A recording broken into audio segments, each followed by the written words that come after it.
Narito ang iyong pang-araw-araw na horoscope para sa Taurus para sa araw ng February 25, 2026. Sa pagbukas ng iyong mga mata ngayong February 25, mararamdaman mo ang isang napakatatag na enerhiya na nagmumula sa kailaliman ng lupa, na nagbibigay sa iyo ng lakas upang harapin ang anumang pagsubok ng may kakaibang pasensya at determinasyon. Ang bawat sandali sa araw na ito ay tila isang pagkakataon upang muling pagtibayin ang iyong mga pundasyon. Kaya mainam na gamitin ang oras na ito upang ayusin ang iyong mga prioridad at siguruhin na ang bawat hakbang mo ay patungo sa isang masagana at payapang kinabukasan. Huwag kang magmadali sa iyong mga desisyon dahil ang bilis ay hindi palaging katumbas ng tagumpay at sa araw na ito, ang iyong pagiging mapanuri at mahinahon ang magiging susi upang makamit ang mga mitiing matagal mo nang pinapangarap sa iyong puso. Pagdating sa iyong karera at mga tungkulin sa trabaho, ang petsang ito ay nagdadala ng isang mahalagang pagkakataon upang ipakita ang iyong galing sa paghawak ng mga material na bagay at ang iyong hindi matatawarang sipag sa bawat proyektong nakatalaga sa iyo. Mapapansin ng iyong mga kasamahan ang iyong pagiging maaasahan at ang iyong mga suhestyon tungkol sa kung paano mapapaganda ang takbo ng inyong negosyo o opisina ay pakikinggan ng may mataas na antas ng paggalang ng iyong mga nakatataas. Ang iyong talino sa sining ng pagpapatakbo ng mga komplikadong gawain ay magbubukas ng pinto para sa mga bagong responsibilidad na may kaakibat na mas mataas na sahod. Kaya manatiling masigasig at huwag hayaang ang mga maliliit na aberya ay makasira sa iyong focus at magandang disposisyon sa buong maghapon. Sa usaping pananalapi, ang araw na ito ay humihingi ng isang masusing pagrerepaso sa iyong mga ari-arian at ang paggawa ng isang plano na magbibigay sa iyo ng seguridad laban sa anumang hindi inaasahang pagbabago sa ekonomiya. Maaaring may mga tukso na lumitaw na bumili ng mga mamahaling gamit para sa iyong tahanan o personal na luho, subalit ang iyong natural na pagiging masinop ay dapat mangibabaw upang mapanatili ang daloy ng iyong yaman sa tamang direksyon. Ang pag-iwas sa mga biglaang gastusin at ang paglalaan ng bahagi ng iyong kita para sa pangmatagalang pamumuhunan ay magbibigay sa iyo ng kapanatagan ng loob. Kaya gamitin ang iyong sentido komon at huwag magpadala sa mga matatamis na alok ng mga taong nais lamang makinabang sa iyong kasalukuyang tagumpay at kasipagan. Ang aspeto ng pag-ibig at pakikipag-ugnayan ay nangangailangan ng iyong pagiging malambing at ang pagbibigay ng sapat na oras para sa iyong kapareha upang maramdaman nila ang iyong tunay na pagmamalasakit at pag-aalaga sa loob ng inyong relasyon. Ang simpleng paghahanda ng isang masarap na pagkain o ang pananatili sa tabi ng iyong mahal sa buhay ng may katahimikan ay sapat na upang maiparating ang iyong malalim na emosyon na hindi kayang sabihin ng anumang mabulaklak na salita. Para sa mga pusong naghahanap ng katuwang, ang iyong matatag na aura at ang iyong pagiging mapagkakatiwalaan ay magiging magnet para sa mga taong naghahanap ng seryoso at pangmatagalang pagsasama. Kaya hayaan ang iyong sarili na makipagsalamuha ng may dignidad at bukas na kaisipan sa bawat taong iyong makakaharap.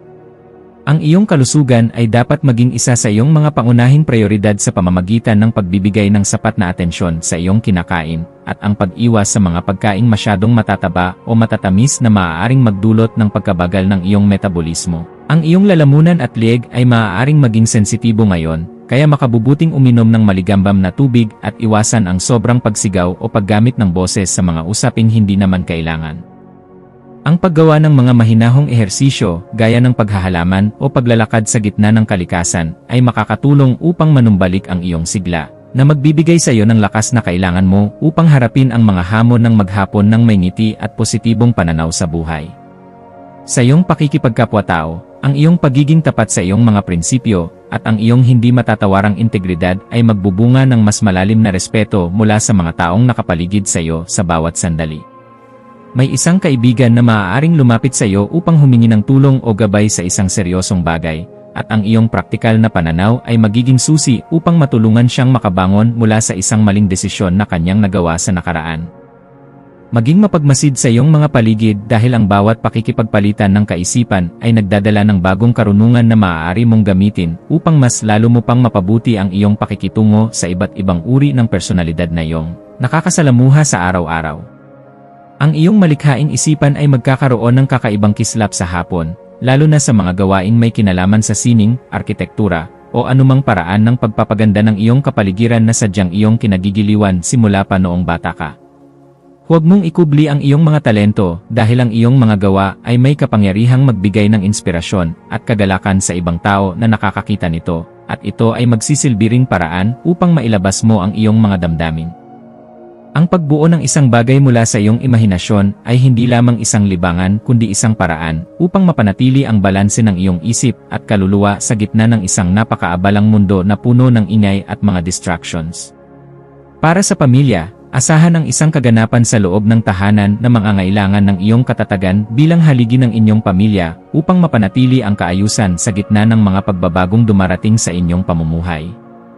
Ang iyong papel bilang tagapagtanggol ng tradisyon at kapayapaan ay mahalaga upang hindi na lumaki pa ang mga maliliit na alitan na maaari namang malunasan sa pamamagitan ng mahinahong pag-uusap at pagbibigay ng sapat na pag-unawa. Maglaan ng oras upang makinig sa mga kwento ng iyong mga magulang o mga kapatid tungkol sa kanilang mga pangarap dahil ang matibay na pundasyon ng inyong pamilya ang tunay na lakas na magtataguyod sa iyo sa bawat pagsubok na kakaharapin mo sa labas. Ang iyong intuition ay magsisilbing isang matalas na kumpas sa pagpapasya tungkol sa isang bagong oportunidad na may kinalaman sa pagbili ng kagamitan o pag-aayos ng iyong kasalukuyang tinitirhan upang maging mas komportable ito para sa lahat. Kung may nararamdaman kang udyok na ayusin ang iyong kapaligiran upang maging mas produktibo, gawin ito ngayon dahil ang daloy ng positibong enerhiya ay mas madaling pumasok sa isang lugar na organisado at malinis sa paningin.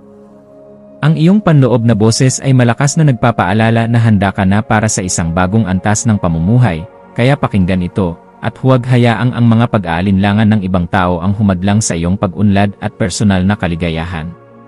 Sa aspeto ng edukasyon at pagkuha ng karunungan, ang iyong isipan ay magiging kasing tibay ng isang bato na handang tumanggap ng lahat ng impormasyon na magpapayaman sa iyong kakayahan sa iyong piniling larangan o propesyon.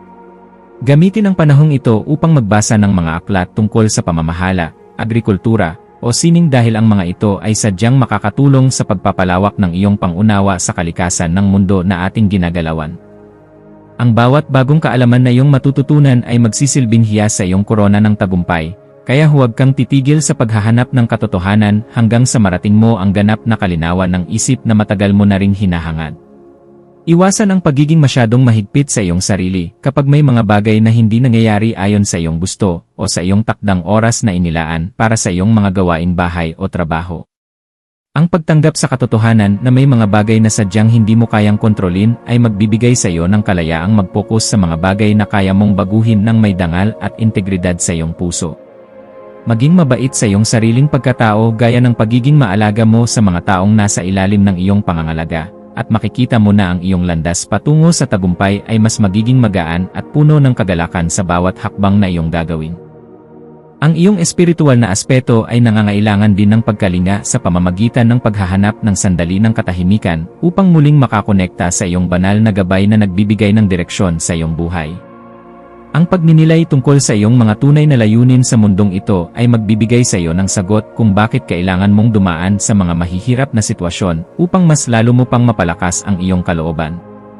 Ang pagpapasalamat sa bawat biyaya, maliit man o malaki, na iyong natatanggap ay magbubukas ng pinto para sa mas marami pang milagro. Kaya panatilihin ang iyong pagiging mapagkumbaba sa lahat ng oras at pagkakataon na iyong kakaharapin sa araw na ito. Maging mapagmasid sa mga legal na dokumento o mga kontratang iyong pipirmahan ngayong hapon, at siguraduhin na nabasa mo ang bawat letra ng maigi upang maiwasan ang anumang aberya sa iyong kinabukasan at sa iyong mga ari-arian. Ang paghingi ng payo sa mga eksperto ay isang matalinong hakbang na dapat mong gawin upang maprotektahan ang iyong mga interes at ang iyong pinaghirapan sa loob ng mahabang panahon ng iyong pagsasakripisyo sa trabaho. Ang pag-iingat sa ganitong mga usapin ay magbibigay sa iyo ng kapanatagan na ang iyong mga hakbang ay nasa loob ng katuwiran at hindi ka malalagay sa alanganin dahil lamang sa kakulangan sa pagsusuri ng mga papel na iyong hinahawakan. Sa pagdating ng gabi, maglaan ng oras upang ayusin ang iyong kapaligiran at ang iyong isip sa pamamagitan ng pagsusulat sa iyong talaarawan o pagpaplano para sa susunod na araw upang hindi ka magkaroon ng kalituhan paggising mo sa umaga. Ang kaayusan sa labas ay refleksyon ng kaayusan sa loob, kaya ang pagliligpit ng iyong mga kagamitan ay makakatulong upang maalis ang mga kalat sa iyong isipan na dulot ng sobrang pag-isip sa iyong mga problema. Ang pagpapasalamat sa bawat tagumpay na iyong nakamit sa araw na ito ay magpapanatili sa iyong positibong disposisyon, na siyang magsisilbing magnet para sa mas magagandang balita na darating sa iyong pintuan bukas at sa mga susunod na araw. Bilang huling payo para sa iyo, laging tandaan na ang tunay na tagumpay ay hindi lamang sinusukat sa rurok na iyong narating kundi sa integridad ng bawat hakbang na iyong ginawa upang makarating doon ng walang inaapakang tao. Manatiling nakatutok sa iyong sariling pangarap habang tinutulungan ang iba na mahanap ang kanilang sariling kagalakan, at makikita mo na ang lahat ng iyong pagsisikap ay magbubunga ng isang kaganapang hihigit pa sa iyong mga inaasahan. Hayaang ang liwanag ng mga bituin ang maging gabay mo sa pagtahak sa daan ng iyong mga pangarap, at maniwala ka na sa tamang panahon, ang lahat ng iyong pagsisikap ay magiging isang maganda at matatag na katotohanan. Ang iyong mga maswerteng numero para sa araw na ito ay 5, 14 na, at 23. Ang iyong maswerteng kulay ay luntyan o matingkad na kayumanggi na sumisimbolo sa paglago at katatagan. At ang maswerteng gawain para sa araw na ito ay ang pagluluto ng isang masustansyang pagkain o ang pag-aayos ng iyong mga dokumento at kagamitan sa bahay upang matiyak na ang lahat ay nasa tamang lugar at handa para sa mga susunod na araw ng iyong pagtatrabaho.